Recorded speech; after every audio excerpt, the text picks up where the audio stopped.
gobernantes y autoridades que obedezcan y que estén dispuestos a toda buena obra. Esta es la razón por la cual hemos tomado como tema general, recuérdales.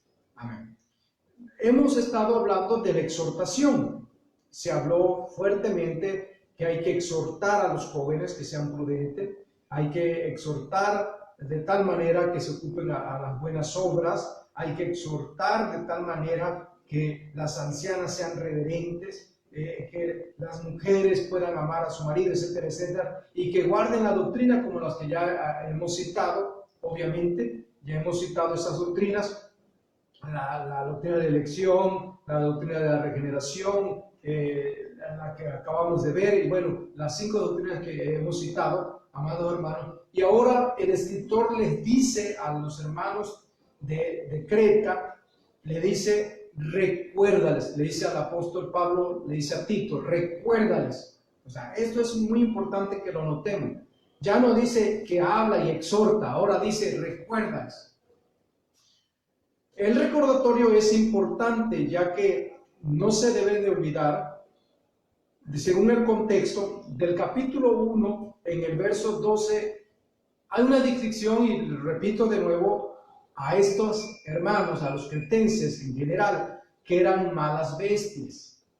Y es bastante fuerte, malas bestias. Esto quiere decir que ellos no eran tan gratos en los tratos, y puede ser que ellos no eran muy moldeables, por decirlo así. Así que ellos necesitaban tener una palabra fuerte, dura, para que pudieran entender. Pero ahora, después de haberles enseñado, dicho, ahora le dice que les tienen que recordar. ¿Qué les tienen que recordar? Algunas cosas que son necesarias para interactuar en las relaciones entre los mismos cristianos y darse a conocer como hijos de Dios. Por eso, la última doctrina que vimos fue la doctrina de regeneración. E incluso habla de la justificación, incluso también. Así que, amados hermanos, por esta razón, Él les dice, recuérdales. Esto es necesario que ellos sepan. Así que, amado hermano, eso es lo que vamos a hacer nosotros, a recordarles a ustedes, la iglesia Arca de Noé, que me está escuchando a través de este medio. Les vamos a recordar a la luz de la Biblia cómo podemos vivir en esta vida y cómo podemos expresar la gracia de Dios en nosotros, y el por qué y cuáles son las razones para que esto que hemos de vivir puedan de ser bendición para otros. Así que, amados hermanos, eso es lo que vamos a explicar en el día de hoy. Número 1, dice, recuérdenles que se sujeten a los gobernantes y autoridades. Si no eran muy tratables ellos, pues entonces, amado hermano, ahora les tenían que recordar. Solo que el recordar aquí es, háblales fuerte, duro, recuérdales para que se sujeten a los gobernantes. Así que el tener un carácter de ese índole, que eran malos en ese sentido, no eran tratables en su carácter, al tener ese tipo de actitud, entonces no estaban totalmente en una obstinación de rebeldía, por lo cual ellos, el apóstol le dice que recuérdales que deben de sujetarse a los gobernantes, y eso es lo que muchas veces pasa dentro de las filas de la iglesia. Hay gente que quiere mostrar que hay una vida cristiana en ellos y se rebelan contra los gobernantes. Y no solamente me refiero, hermano, a lo civil, sino también a todos en todas las formas de autoridades, incluso a las eclesiásticas. Amado hermano, hay gente que se rebela en contra. Y hay un texto que dice que todas las autoridades están puestas por Dios. Todas, cada una de ellas. Así que yo como cristiano, tú como cristiano, para que podamos vivir en esta vida, debemos sujetarnos a nuestras autoridades. Ahora lo hemos estado haciendo, y cabe mencionarlo, ahora era importante obedecer, aunque fuimos privados de algunas cosas, mas sin embargo no nos han privado de nuestra expresión, de nuestra libertad para adorar a Dios en casa. Por ello, dice ahí la Escritura, enseñan. Los que no son tratables, los que son difíciles en su carácter, de hacerlos entender, pues se revelan. Y luego dice, y las autoridades todas están puestas por Dios. Y como dice la misma palabra, no de balde carga su espada aquel que está a favor. Obviamente, amado hermano, debemos de estar sujetos. Eso es lo primero que le dice el escritor. Recuerdan, no voy a abundar más porque eso lo entendemos perfectamente bien. Ahora, lo segundo que ahí se da es que obedezcan, fíjense, que se sujeten, y luego dice que lo obedezcan. Yo puedo sujetarme, me abstengo, pero en un momento dado puede ser que no le pueda estar obedeciendo. Y luego dice, lo segundo es que estén dispuestos a toda buena obra. Recuerden que esta es una palabra clave dentro de la carta de Tito, que estén dispuestos a toda buena obra. Amado hermano, esto es muy importante que lo citemos, que haga yo hincapié sobre esto, que estemos dispuestos a toda buena obra.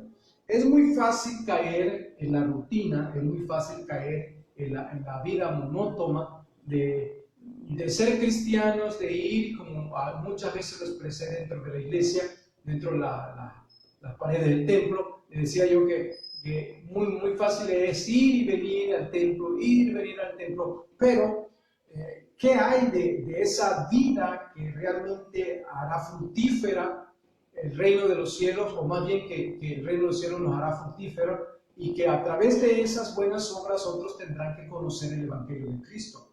Es muy fácil detenernos así, ir y venir, decir soy cristiano, pero hasta ahí, y no hacer lo que la Biblia dice, estar dispuesto para toda buena obra. Ahora en esta pandemia, por ejemplo, es un buen tiempo para hacer buenas obras. Ayudar al huérfano, al necesitado. Ahora tenemos un caso dentro de la iglesia, a esa familia necesitamos apoyarlo, necesitamos hacer algo a favor de ellos, y porque el que sostenía, el pilar que sostenía ese hogar, pues no está ya. Sin embargo, hablando en términos humanos, sin embargo es Dios quien sustenta a la familia. Así que, amados hermanos, tenemos que hacer algo, tenemos que aprender a estar dispuesto a hacer buena obra. Y dispuesto es estar listo. Dispuesto, en el término, es estar disponible, es querer hacerlo, es, hermano, estar así en toda la palabra, listo para el momento en que se debe hacer ese acto de buena obra. Así que, amados hermanos, nosotros tenemos la bendición ahora de poderlo hacer. ¿Cuánta gente necesita de nosotros? Quizá usted diga, hermano, a lo mejor yo estoy igual, pero acuérdense lo que dice la Escritura, que los hermanos de cierta iglesia, de su profunda pobreza, abundaron para bendecir al apóstol Pablo. Así que, amados hermanos, nosotros también podemos decir que estamos bendecidos. Lo poco que pudiéramos tener, podemos darlo para la gloria del Señor. Quizás no vamos a poder suplirles a todos, pero sí podemos hacer una buena obra para bendecir a alguien más. Así que, amado hermano, esto es lo que le enseña. Recuerden, ¿por qué les hace esto? Porque esto tiene que ver con el contexto. Recuerden que ellos eran, ¿qué cosa? Glotones. Los cretenses tenían eso, eran glotones, amadores de sí mismos, pensaban en sí mismos, eran egocéntricos. Por lo tanto, esa vida es la que no deberían de ellos estar viviendo en su vida cristiana. Ellos deberían de estar dispuestos para toda buena obra. Eso es lo que tenemos que hacer. Venimos cuando éramos, ahora sí, impíos, que vivíamos bajo la influencia del pecado, así vivíamos bajo esa influencia inmunda. No nos interesaba la gente que vivía a nuestro alrededor. Pero, amado hermano, por eso es importante entender este contexto. Ellos eran así, los cretenses eran así, y ahora se les dice, recuérdales, en segundo lugar, que estén dispuestos para toda buena obra. Y eso es lo que yo les digo hoy, amados hermanos, Iglesia del Señor. Es necesario hacer buenas obras. Que no se nos diga son cristianos solamente porque llevamos la Biblia bajo el brazo. O somos cristianos porque en casa escuchamos miles de cantos o himnos. No, somos cristianos porque aparte de que hemos sufrido una nueva vida en Él, bendito sea su nombre, ahora estamos dispuestos para toda buena obra. Ya no pensamos en nosotros mismos, sino pensamos en aquellos que han de necesitar la bendición de Dios. Antier me encontraba yo un texto, bueno, siempre ha estado ahí, siempre lo hemos leído, pero me encontraba yo de nuevo con ese texto, porque el Salmo dice, bienaventurado el que piensa en el pobre, porque en el día malo Jehová lo guardará. Hay promesas de Dios. Si hablamos de pensar, de estar dispuesto y de hacer buenas obras, hay promesas de Dios que te van a ayudar y te van a motivar a hacer esa buena obra para la gloria de Dios. En tercer lugar, la Biblia misma presenta en el verso 2 que a nadie difame. Esto es importante. Ahora, dice ahí que el contexto, vuelvo al contexto de Tito 1, verso 12, dice que eso tenía una cualidad, otra cualidad de la vida cotidiana de los cretenses es que eran mentirosos. Lo hemos dicho muchas veces. Uno de los problemas que han aquejado a nuestros estados del sur es eso, la mentira. Hay mucha gente que es dado a, o somos dados a eso. Pero la Biblia nos presenta y nos dice, si ese era el protocolo de la vida pasada, la Biblia presenta a los hermanos de la Crete y le dice Pablo a Tito, oye, recuérdales que a nadie difamen, es decir, que dejen de ser mentirosos, que dejen de levantar falsos, que dejen de hacer ese tipo de acciones. No nos ayudan en nada. Amado hermano, ¿cuánta gente, cuánto rencor pudiera estar viendo en muchas iglesias, incluyendo a la nuestra, por una mala información que alguien dio, por una mala información que alguien generó, por una mala interpretación que alguien dijo, o por celos? ¿Cuánta gente siente celosa porque esto y el otro? ¿Cuánta gente vive así? Y por esos celos amargos alguien levanta una contienda, alguien levanta algo semejante y están difamando a cierto hermano, a cierta hermana. Esto no puede ser así dentro de nosotros los cristianos, no. Por eso es que el apóstol le dice, recuérdales, diles duramente, diles y enseñales, y recuerden que a nadie le estén difamando, porque esa era la vida que lleva. Por eso esta es una vida práctica. En cuanto a la doctrina, eran cosas espirituales que obviamente dependen directamente de Dios y son cosas que Dios ha hecho con nosotros, y a Él sea la gloria. A Él sea la gloria. Como lo que ya te anunciaba, ¿verdad? Ahora sí, en este principio que esperamos la manifestación de nuestro Señor Jesucristo, al menos la esperanza bienaventurada, al menos que Dios nos redimió por su sangre, que Dios nos justificó, gloria a Dios por ello, el nuevo nacimiento que hemos tenido, todo eso es lo que Dios ha hecho con nosotros. Ahora, nosotros también nos toca nuestra parte. Si ya tenemos todas esas bendiciones, ahora entonces que nadie difame. ¿Quieres ver días buenos? Dice el Salmo. Refrena tu lengua. Refrénala. Ponles, guarda a tu lengua, a tus labios. Refrénala. No difames. No digas cosas que no debes decir.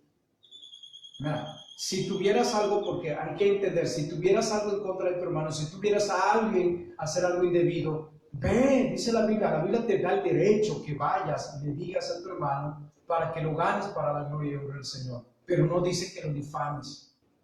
Y la mala costumbre es que ves algo en alguien y como no tienes el carácter moral para poderle reprimir, porque tú sabes muy bien que tú también actúas en muchas, incluso ese acto que estás haciendo te impide que la gracia del Señor esté contigo para poder ayudar al hermano. Por eso la Biblia te dice a ti, mira, no difames, no difames, no difames. Ahí me sorprendió cuando